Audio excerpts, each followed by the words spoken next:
EMF જ્યારે કોઈ ગતિને કારણે ગૂંચળા સાથે સંકળાયેલ ફ્લક્સમાં ફેરફાર થાય અને પ્રેરિત EMF ઉત્પન્ન થાય ત્યારે એને ગતિકીય EMF કહેવાય. ગતિકીય EMF માટે આપણે એક સિમ્પલ રચના સમાન ચુંબકીય ક્ષેત્ર માની લઈએ કે B તીવ્રતાવાળું સમાન ચુંબકીય ક્ષેત્ર, એમાં એક U આકારની સુવાહક ફ્રેમ, તેની બે વાહક ભુજાઓ ઉપર એક ઘર્ષણ રહિત સરકી શકે તેવો એક સળિયો, આ ભુજા ઉપર માની લો કે L લંબાઈનો આપણો સળિયો ઘર્ષણ રહિત સરકી શકે એવા આધાર ઉપર, અત્યારે ટૂંકમાં આદર્શ સ્થિતિ ધારી લઈએ છીએ કે અહીંયા કોઈ ઘર્ષણ નથી. જ્યારે આ સળિયો આ ચુંબકીય ક્ષેત્રની અંદર આમ ગતિ કરે છે ત્યારે આ લૂપ સાથે સંકળાયેલું ફ્લક્સ બદલાશે. કોના કારણે? તો કે આ સળિયાની ગતિને કારણે. એટલે જેને આપણે નામ આપીએ છીએ ગતિકીય EMF. આ લૂપને અત્યારે આયા દાખલા તરીકે આ નામ આપી દો P, આયા Q, આ R, આ S. તો અત્યારે આખું આ જે લૂપ છે P, Q, R, S, માની લો કે આને આપણે અચળ V જેટલા અચળ વેગથી આ બાજુ ગતિ કરાવડાવીએ.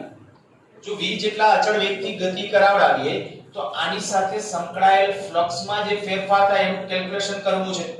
તો પહેલા આપણે કહીએ કે ભાઈ આ સ્થિતિમાં એટલે કે પ્રારંભમાં સંકળાયેલ ફ્લક્સ, પ્રારંભિક ફ્લક્સ કોઈ t સમયે ફ્લક્સ કહું છું, તો એ ફ્લક્સ કેના જેટલું હશે? તો કે b a cos θ, NBA real માં તો આપણું ફ્લક્સનું જે સૂત્ર મેં હમણાં લખ્યું હતું NBA cos θ, એમાં n એટલે આકારની સ્થિતિ, આપણે લૂપ છે એટલે 1, તો BA cos θ. B ચુંબકીય ક્ષેત્ર એ સમાન છે A ક્ષેત્રફળ, જો આ લંબાઈ L x છે, આમ આપણે સળિયાની લંબાઈ L છે, તો આપણે કહી શકાય B L x, અને cos θ માં θ થઈ જશે 0, કારણ કે આનો જે ક્ષેત્રફળ સદિશ આવશે એ ક્ષેત્રફળ સદિશ કાં તો આમ અને કાં તો આ બાજુ. તો ત્યારે આપણે કહી શકાય B અને A વચ્ચેનો કોણ 0 અથવા 180, તો ત્યારે એને અનુરૂપ t સમયે આપણું ફ્લક્સ મેળવવા, અને જો આપણે t સમયે પ્રેરિત EMF જોઈતું હોય તો પ્રેરિત EMF એપ્સિલોન બરાબર થશે -dϕ/dt, તો ત્યારે થઈ જશે -d d/dt BLx BL dx/dt, કારણ કે આ x માં થતો ફેરફાર, જો આ અચળ વેગથી ગતિ કરે તો આપણે કહી શકાય x માં થતો ફેરફાર એ આપણને વેગ દર્શાવે છે, તો v dx/dt. આ થઈ ગયું ગતિકીય EMF માટેનું સૂત્ર. સાવ સિમ્પલ સરળ થિયરી છે, અને આ થિયરી પણ એટલી જ આયેલી. પ્રશ્ન જ્યારે ખાલી આમ કે ગતિકીય EMF નું સૂત્ર તારવો તો લાંબુ બીજું વર્ણન કરવાની જરૂર નથી, ખાલી અહીંયા સુધી જ. હવે આ સૂત્રની એક મર્યાદા છે કે આ સૂત્ર ત્યારે સાચું છે સમાન ચુંબકીય ક્ષેત્ર હોય, સમાન ચુંબકીય ક્ષેત્રમાં કોઈ સુરેખ વાહક અચળ વેગથી ગતિમાં હોય.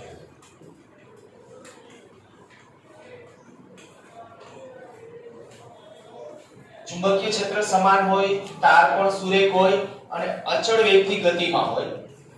પણ એવું જરૂરી નથી કે અચળ વેગથી સળિયાને ગતિ આપીએ, ક્યારેક પ્રવેગી ગતિ પણ આપી શકાય તો પણ પ્રેરિત EMF મળે. જો પ્રવેગી ગતિ હોય તો શું કરવું? જ્યારે આપણે કે આની માની લો કે કોઈ પ્રવેગી ગતિ, તો કે જે તે સમયનો વેગ ગણી લેવાનો. જો પ્રવેગી ગતિ હોય, હવે ખાસ અમુક બાબતો MCQ માટે, પ્રવેગી ગતિ હોય તો શું કરવાનું? v બરાબર, જો અચળ વેગી ગતિ હોય તો v બરાબર v0 પ્લસ at. આનો ઉપયોગ કરીને આ અચળ પ્રવેગ, અને એવું ન જવું હોય તો વ્યાપક રીતે આપણા પાસે કે ભાઈ આ પ્રવેગનું જે સમીકરણ છે એ બરાબર dv/dt. આમાં dv ને સૂત્રનો કરતા એટલે a dt, બે બાજુ ઇન્ટિગ્રેશન કરી નાખો એટલે વેગ v બરાબર ઇન્ટિગ્રેશન a dt. તો એ તમને જે વિધેય આપ્યું હોય as a function of t, તો એ વિધેય અહીંયા લખી અને વેગ મેળવી લેવાનો જે તે સમયે, અને વેગ મળી જાય પછી વેગની કિંમત અહીંયા મૂકી દેશો તો આ સૂત્ર છે એ વેલિડ ગણાશે. પણ આપણે જે કીધું એ પ્રમાણે પ્રવેગી ગતિ હોય તો આ રીતે એનો ઉપયોગ કરવાનો છે સૂત્રનો. બીજું માની લો કે કંઈક, અને હા આ પરિસ્થિતિની અંદર એક આપણે એ પણ કહીએ કે આ સૂત્ર ત્યારે સાચું છે કે ત્રણેય લંબ B લંબ L લંબ V. આપણે આ કિસ્સામાં ચુંબકીય ક્ષેત્ર આ બાજુએ લીધું છે, સળિયાની લેન્થ આ બાજુએ છે અને વેગ આ બાજુએ છે. ત્રણેય પરસ્પર લંબ છે. કદાચ આવું ન હોય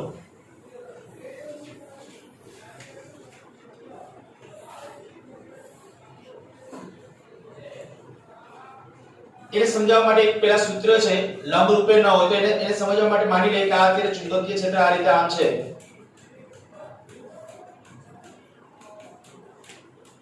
મેં કદાચ ક્યારેક ડાયરેક્ટ સૂત્ર લખાવી દીધું હોઈ શકે, અથવા જુઓ એકદમ સરળ અને સિમ્પલ જ છે. આ કોઈ સળિયો છે, હમણાં મેં કીધું તે પ્રમાણે માની લો કે આ P Q આ સળિયો છે, આ V વેગથી આ બાજુ ગતિ કરવા લાગે ચુંબકીય ક્ષેત્રની અંદર. ચુંબકીય ક્ષેત્ર અંદર છે, આ સળિયો જ્યારે આમ ગતિ કરવા લાગે ત્યારે આમાં રહેલા વિદ્યુત ભારો, આ સળિયો છે એટલે અંદર ધન આયન અને ઇલેક્ટ્રોન્સ હશે. હવે એ પણ સાથે સાથે આ બાજુ ગતિ કરશે તો F બરાબર Q V ક્રોસ B. ચુંબકીય ક્ષેત્ર કેમનું છે? અંદર. વેગ સદિશ આ બાજુ. તો ધન વિદ્યુત ભાર ઉપર બળ કેમનું લાગે? તો ધન ઉપર બળ ઉપર લાગે એટલે માની લો કે ભાઈ પહેલો ધન વિદ્યુત ભાર અહીંયા આવે, પહેલો ઋણ અહીંયા આવે ઇલેક્ટ્રોન, એટલે તરત આ ધન થી ઋણ તરફનું વિદ્યુત ક્ષેત્ર રચાશે. ખબર પડ્યા? ધન થી ઋણ તરફનું આમ વિદ્યુત ક્ષેત્ર, આપણે વિદ્યુત ક્ષેત્ર પ્રારંભમાં બહુ નબળું હોય. અચ્છા, એ વિદ્યુત ક્ષેત્રને કારણે ધન વિદ્યુત ભાર ઉપર કેમનું બળ લાગે? વિદ્યુત ક્ષેત્રને કારણે જે પ્રેરિત થયું એ નીચે તરફ. એકવાર ફરીથી હું બોલું છું. પહેલા હું કીધું કે આ સળિયો જ્યારે આ તરફ આમ ગતિ કરે છે, ધન આમ, ખરેખર ધન એટલે આમ, હમણાં મેં કીધું હતું ધન ગતિ ન કરે, આયન પરનો ધન હોય એટલે, પણ ઇલેક્ટ્રોન નીચે ઢસડાઈ જશે એટલે ધન ખુલ્લો થાય ઉપર. પણ ધન આપણે આમ ગયો એવું સમજીએ ને ઋણ આમ ગયો, એના માટે જવાબદાર બળ કયું? વિદ્યુત બળ કે ચુંબકીય બળ? ધન આમ ગયો ને ઋણ આમ ગયો, ચુંબકીય બળ.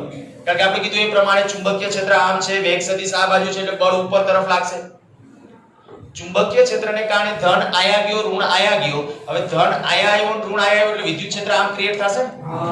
એ વિદ્યુત ક્ષેત્રને કારણે ધન ઉપર કેમનું બળ લાગે?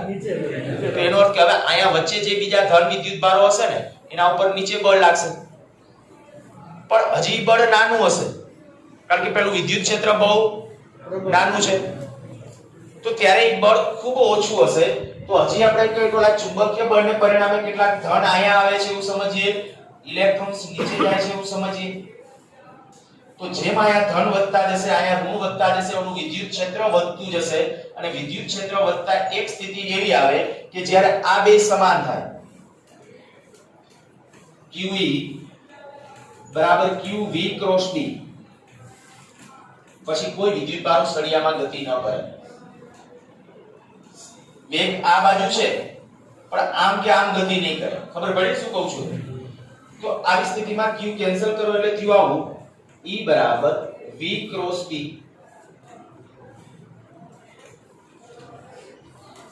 જો આના આધારે પ્રેરિત EMF, તો હું એક સૂત્ર લખું ભાઈ E બરાબર માઈનસ, જો મૂલ્ય ડાયરેક્ટ લખીએ તો V upon L પરથી V બરાબર E into L.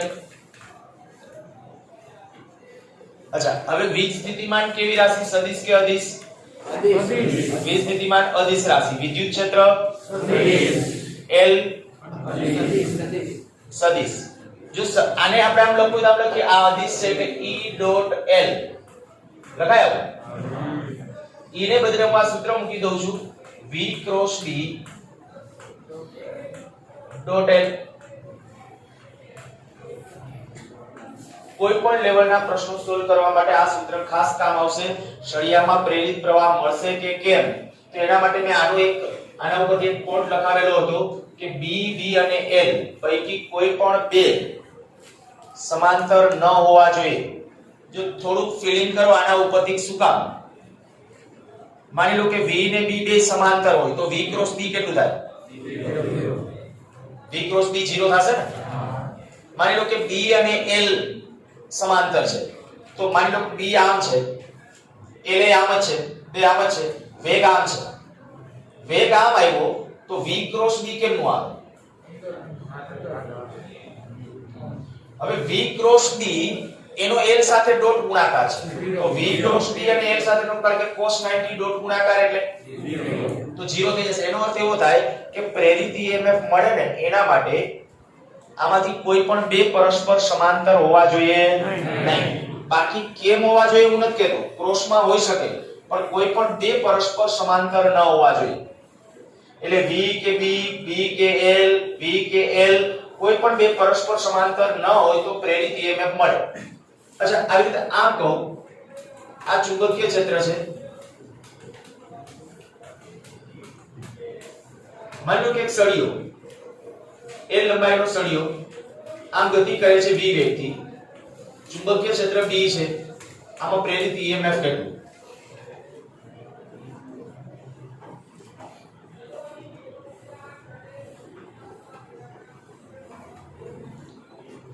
BL અને V BLV sin θ. ઓકે, ખાલી BLV સાચું છે. જો ત્રણેય પરસ્પર લંબ છે, લંબ ન હોય ત્યારે એના ઘટકો ઉપર ઉતરવાનું. અહીંયા જ્યારે આપણે કહીએ કે આ B ચુંબકીય ક્ષેત્ર આમ છે, લેન્થ આમ છે અને વેગ આમ છે, ત્રણેય પરસ્પર લંબ છે, તો આમાં પ્રેરિત EMF થઈ જશે એપ્સિલોન બરાબર BLV. માની લો કે આના ક્વેશ્ચનને થોડો ચેન્જ કરું.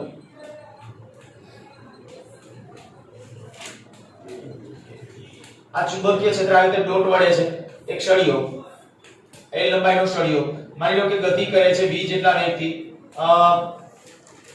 આ એંગલ છે એનો થીટા,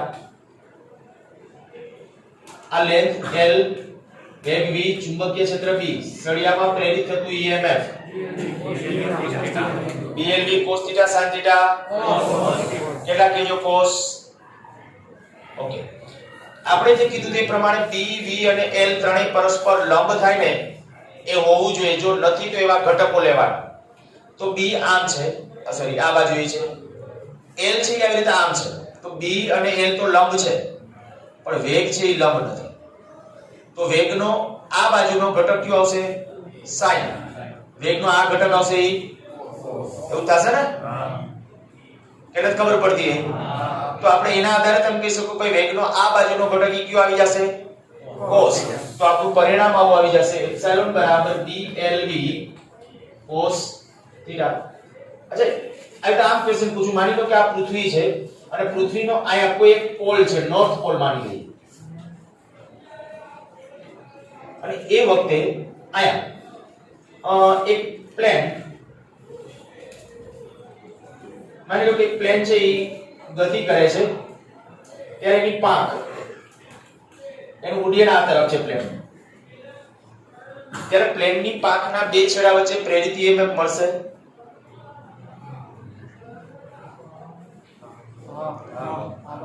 કોઈ એક પોલ છે, કાં તો નોર્થ પોલ કાં તો સાઉથ પોલ. આ મેં નોર્થ એન્ડ લખી નાખ્યું છે. પૃથ્વીનો ચુંબકીય દક્ષિણ ધ્રુવ અથવા ઉત્તર ધ્રુવ છે. પ્લેન આવી રીતે આમ સમક્ષિતિજ રહીને ઉડ્ડયન કરે છે, તો એની પાંખના બે છેડા વચ્ચે પ્રેરિત EMF મળશે. કેટલા કહો છો મળશે?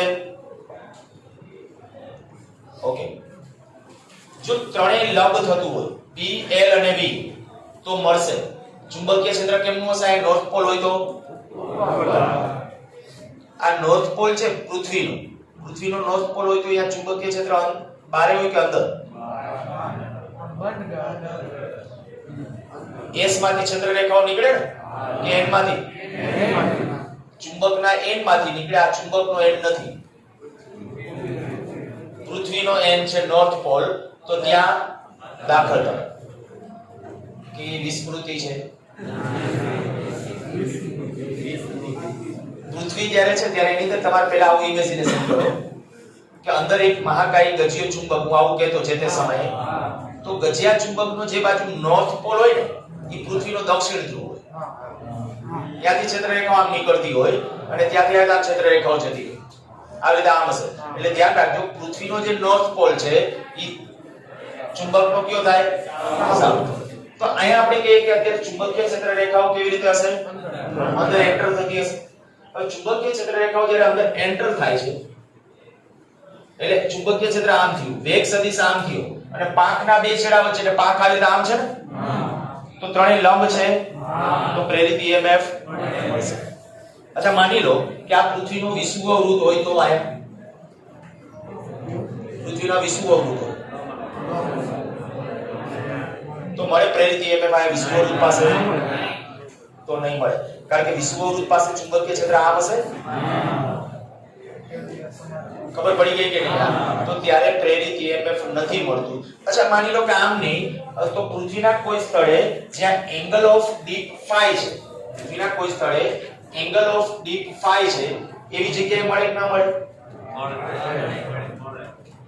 એનું સૂત્ર મારે લખવું હોય તો આ સ્થાને માની લો કે angle of deep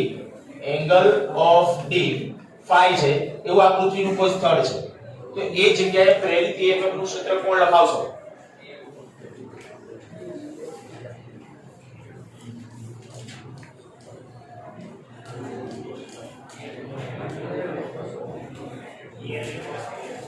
BLV cos phi કે BLV sin?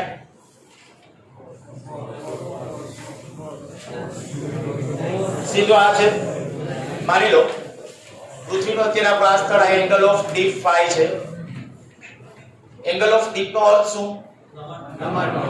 નમન કોણ મીન્સ કે પૃથ્વીનું ચુંબકીય ક્ષેત્ર સમક્ષિતિજ સાથે કેટલાનો એંગલ બનાવે છે?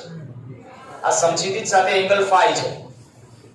વિચાર કરો આ ચુંબકીય ક્ષેત્રના બે ઘટકો એક આમ ઈ કયો એક આમ ઈ તો પ્લેન ઉડ્ડયન કરતું હોય ત્યારે કયો ઘટક જવાબદાર આવે? sin કે cos? બોલો sin ઘટક તો આ cos ઘટક આમ આવશે. ખબર પડી કે નહીં? તો પ્રેરિત EMF જે મળશે એનું સૂત્ર શું થઈ જશે?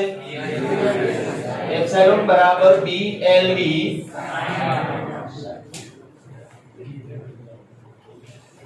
કાઈ હવે એવું લાગે છે આમાં જ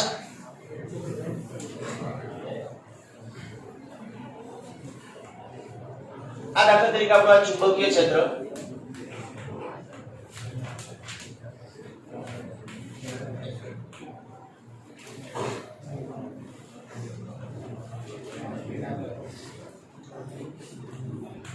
આ માની લો કે એંગલ 90 છે 1 મીટર ત્રિજ્યાવાળું આવું લૂપ છે. આ v વેગથી આમ ગતિ કરે v બરાબર કહી દે 5 મીટર પર સેકન્ડ. ચુંબકીય ક્ષેત્ર b કહી દે 10 ટેસ્લા. 1 મીટર ત્રિજ્યાવાળું આવું સર્કલ ઉપર આ રીતે આમ ખેંચવામાં આવે છે. આમાં પ્રેરિત EMF મળશે?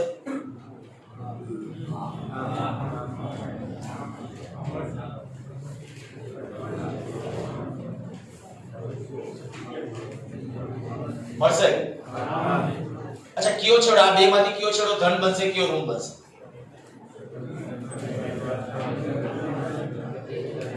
આમાં દરેકમાં એ બાબતોનું ધ્યાન રાખવું. આમાં અત્યારે આપણે આમ કહીએ આ એક ને આ બીજો છેડો કયો ધન બને કયો ઋણ બને એ આવડવું જોઈએ.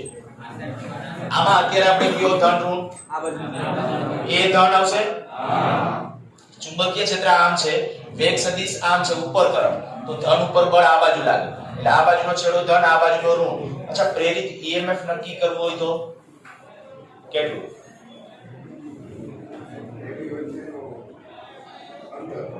એક એંગલ 90 નો છે તો આ √2 થાય √2 મીટર. હાલ હવે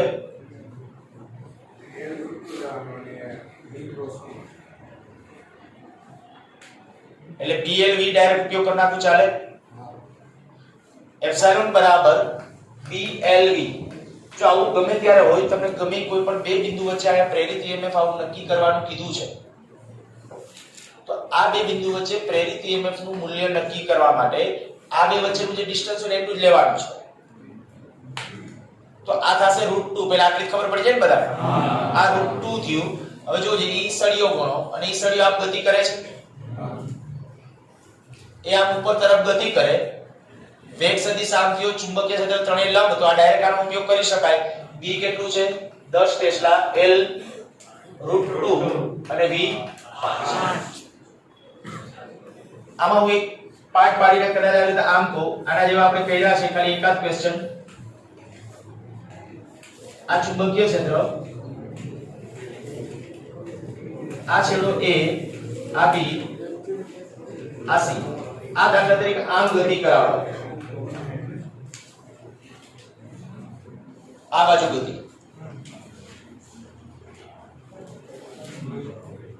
પ્રેરિત ઈએમએફ મળશે કેવી રીતે મળશે બી ઓકે એ સી આ પૂછું VA માઈનસ VC તો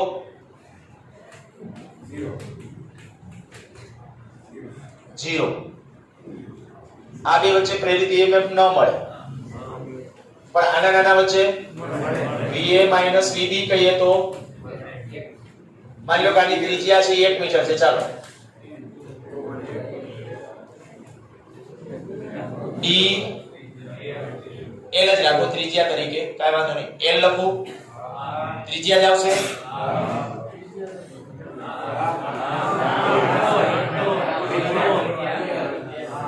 ત્રિજ્યા કારણ કે આ બે વચ્ચે જ્યારે આપણે આના નાના વચ્ચે પ્રેરિત ઈએમએફ મેળવવું છે ત્યારે આ સળિયો આવો વિચારી શકાય પણ આ સળિયો ગતિ તો આમ કરે છે તો ઈ સળિયાનો ઈ નહીં આ કમ્પોનન્ટ લઈ લો ઈ કમ્પોનન્ટ નું મૂલ્ય તો આટલું જ થાય 1 મીટર ખબર પડી કે નહીં તો ત્યારે એના ઉપરથી કહી શકો BL તો આટલું પ્રેરિત ઈએમએફ આના નાના વચ્ચે હશે પણ હજી આમાં મેં ભૂલ રાખી દીધી કે કારણ કે તમે એવું કીધું B છેડો ધન તો આ ખરેખર માઈનસ BLV કેવું પડશે VA માઈનસ VB પૂછ્યું છે એટલે આવું હોય તો કરી શકશો આખી રિંગ હોય આમાં ને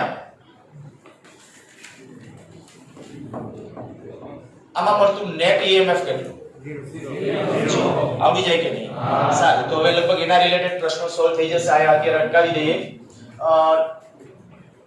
નેક્સ્ટ